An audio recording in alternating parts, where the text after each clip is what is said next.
پیش ہے ہندی زبان میں اپڈیٹ۔ भारत द्वारा अवैध रूप से अधिकृत जम्मू कश्मीर में नॉर्मलिसी की धारणा के बड़े बड़े दावों का कोई आधार नहीं है। मोदी शासन के भारत द्वारा अवैध रूप से अधिकृत जम्मू कश्मीर में नॉर्मलिसी के बड़े बड़े दावों का कश्मीरियों की प्रतिदिन होने वाली हत्याओं से पर्दाफाश हो रहा है।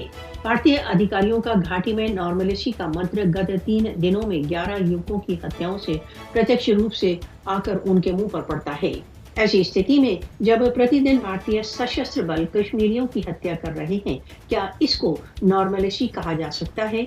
भारत द्वारा अवैध रूप से अधिकृत जम्मू कश्मीर में नॉर्मलिसी की वापसी के बड़े बड़े दावे केवल एक क्रूर उपहास है। भारत द्वारा अवैध रूप से अधिकृत जम्मू कश्मीर में भारत का नॉर्मलिसी के दावे का लक्ष्य केवल विश्व को धोखा देना है।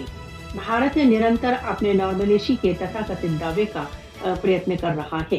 भारत ऐसा चित्र प्रस्तुत करने का प्रयत्न कर रहा है जैसे सब कुछ ठीक है, परंतु यथार्थता यह है कि वहाँ सब कुछ सामान्य के विरुद्ध है। भारत द्वारा अवैध रूप से अधिकृत जम्मू कश्मीर में नॉर्मलिसी उस समय तक संभव नहीं जब तक कश्मीर विवाद का कश्मीरी जनता की इच्छाओं के अनुसार समाधान नहीं हो जाता।